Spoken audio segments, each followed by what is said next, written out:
So we'll start with the linear function, and the very basic linear function is y equals to x graph. Okay, y equals to x graph. So if you probably already know what this looks like, but let's create a table of values. So x and then the y.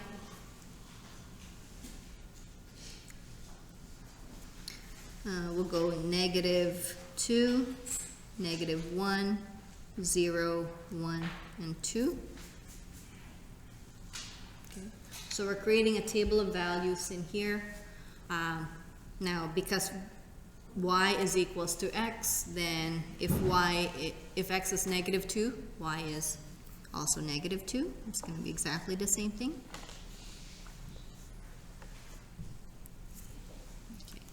So having said that, now what you already know what the graph looks like. So let's graph this thing.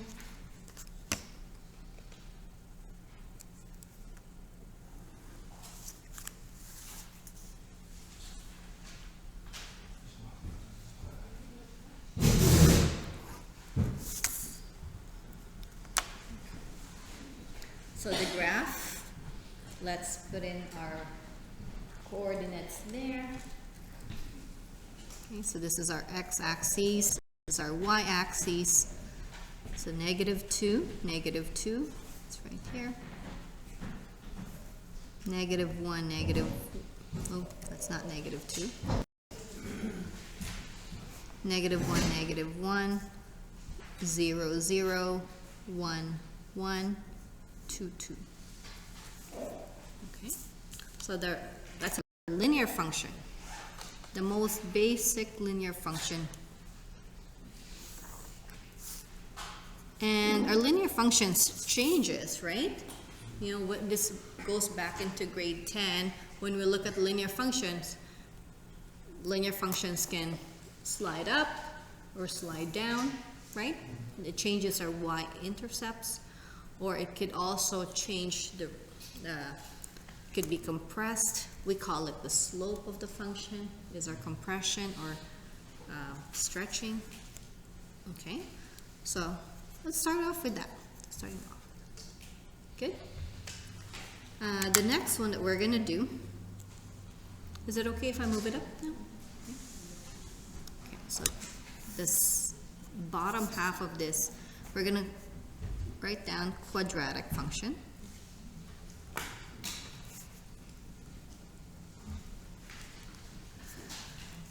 In terms of a quadratic function, you spent so much time now on quadratic function in grade 11 pre-cal, if you've taken it here or somewhere else.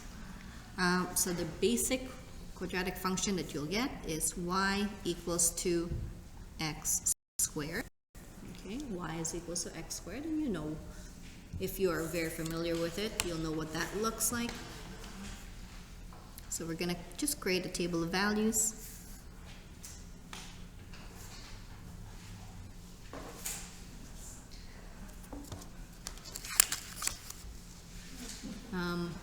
X values could be negative, so we're going to use,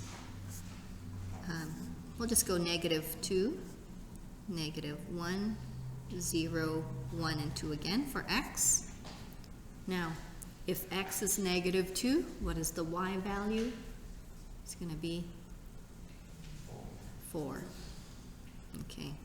If x is -1, what is the y value? 1. If x is 0, what's the y value? 0. And then if x is 1, 1. If x is 2, is 4. Okay. So we've created a set of coordinate pairs. So let's go graph that.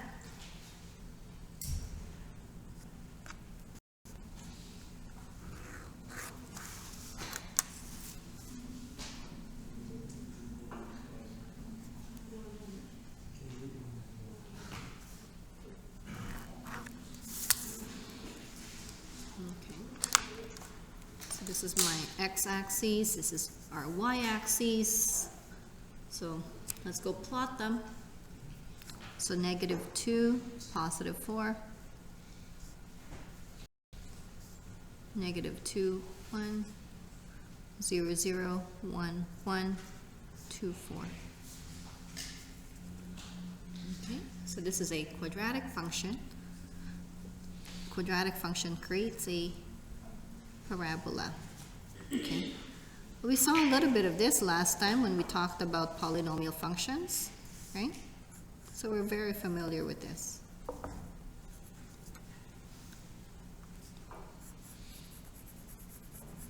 Kind of like that. So far so good? Yeah, okay. Nothing here is quite shocking. Everything is quite familiar, right? But we're spending time on this one just to make sure everyone's on the same page. Yes? Okay, so let's move to the next. You can flip to the next page. I'm gonna just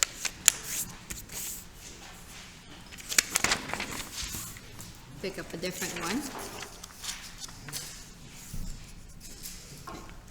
So we talked about linear, quadratic. We're going to talk about the next one that we're going to see is cubic function.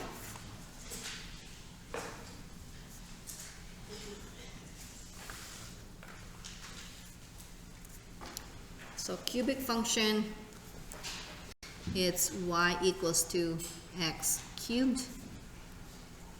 Y equals to x cubed. Okay.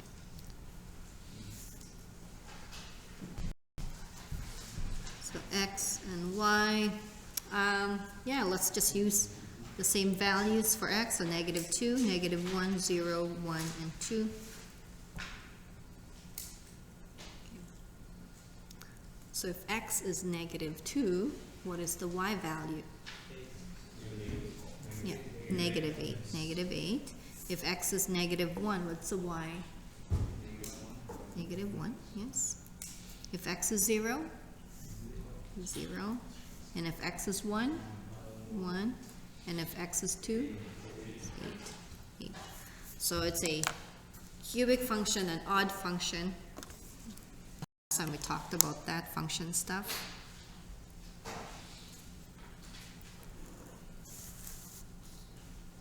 Let's graph it.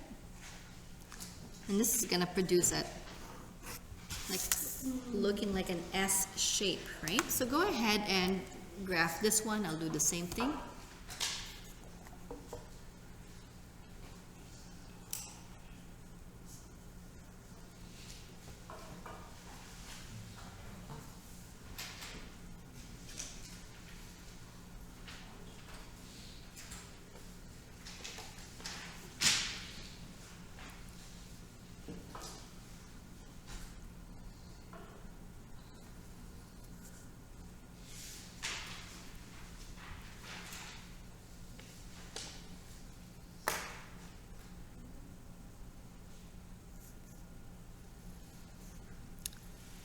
So when we learned about the polynomial functions last time, we said that the polynomial function is a very smooth curve. There are no sharp edges somewhere. So this is like a very smooth, no sharp edges kind of function graph. Yes? Okay, so what we have so far, we have linear, we have quadratic, we have cubic.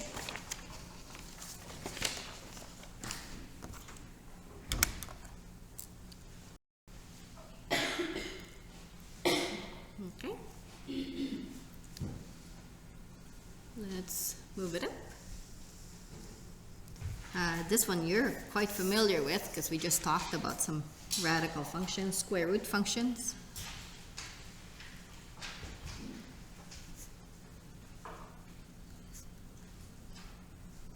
Okay. So this is what we kind of talked about last lesson, last unit. So what's a basic one for square root function? It's y equals to the square root of x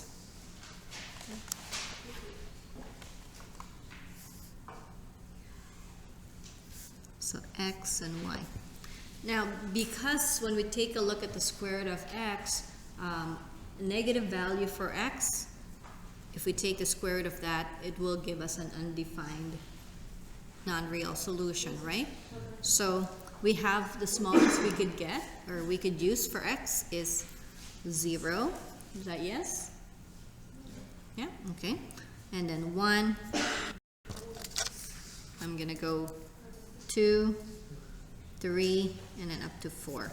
Okay, 0, 1, 2, 3, 4. And if x is 0, y is 0, right? If x is 1, it's 1, okay? If x is 2, it's approximately the square root of 2. It's approximately 1.4-ish. Square root of 3, approximately 1.7. Okay, sounds like you've memorized that already. And square root of 4 is 2. Okay, 2. Very good. So now we're going to create a graph, square root graph.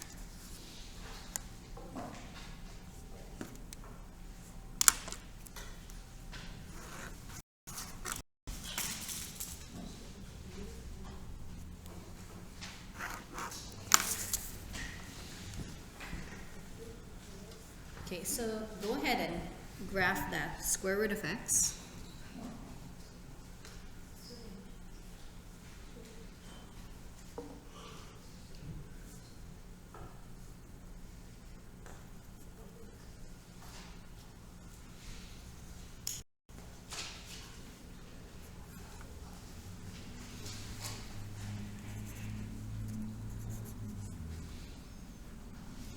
Okay, so our graph looks like that.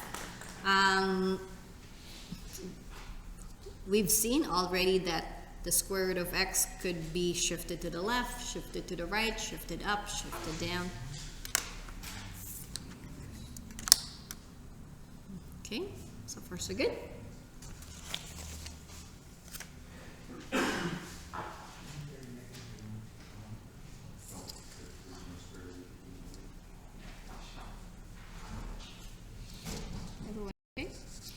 So last two of the basic graph that we're gonna see, and I'm gonna stop at the next two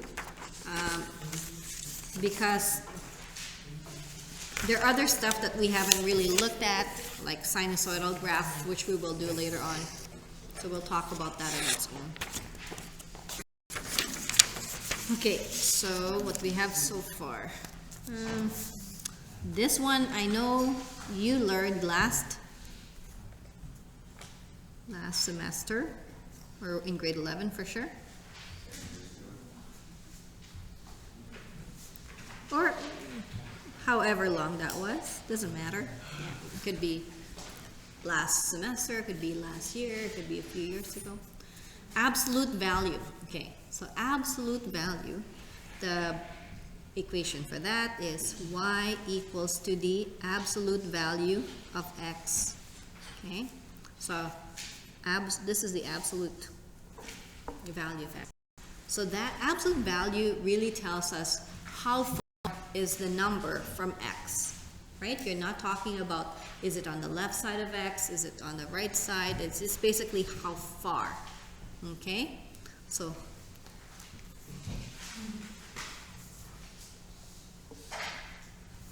we'll go x and y. -2, -1, 0, 1, 2.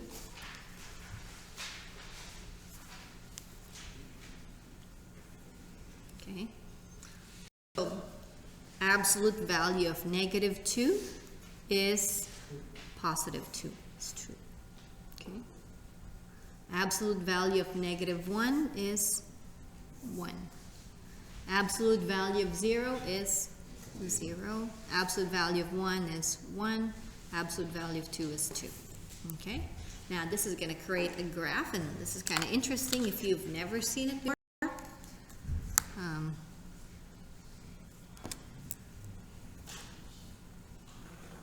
It will give you a shape that's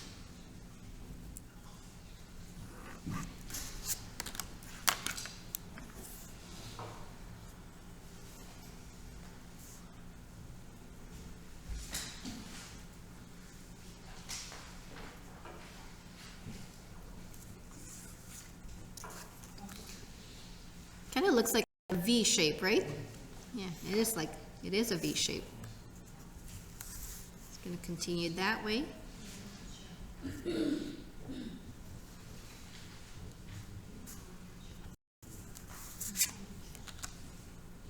Okay. Anyone's seen this graph before ever? Yeah? Okay. Good. Absolute value. And if you didn't, hey, and that's exactly why we're doing this, absolute value. Okay? And last one.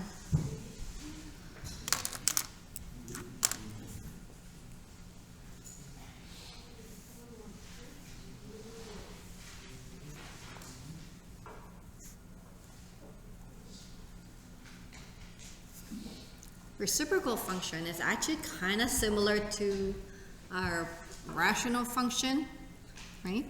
So this is gonna what it looks like, 1 over x. So that's the most basic reciprocal functions we have. And so how do we graph that reciprocal function?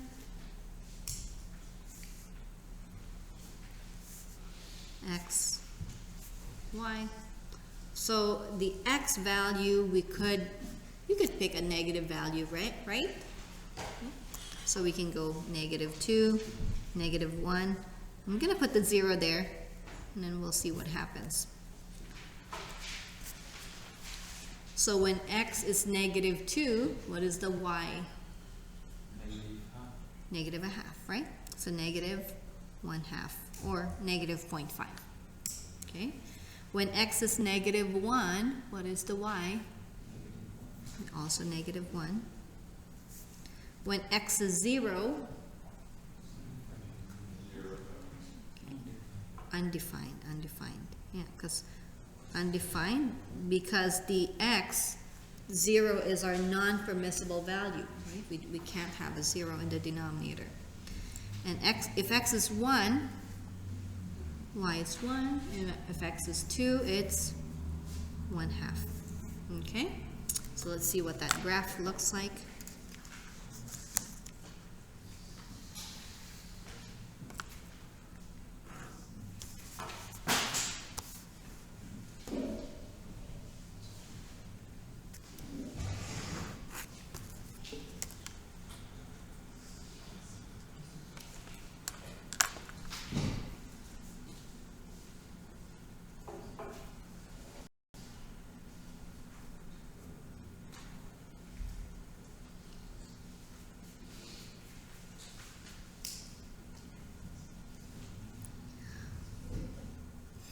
Okay, now we're gonna end up with like 4 dots in here, and you're probably thinking, well, how does the graph look like?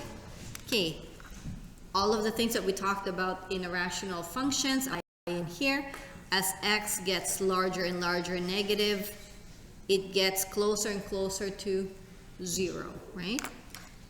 So it will have a horizontal asymptote.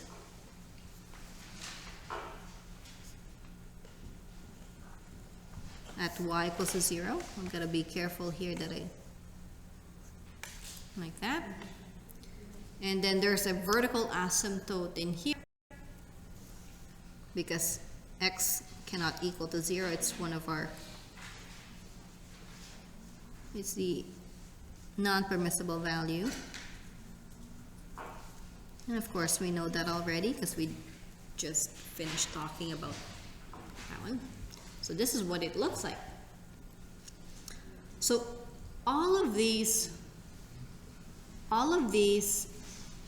functions that we've seen, the basic ones, could be translated, move side to side, move up and down. It could be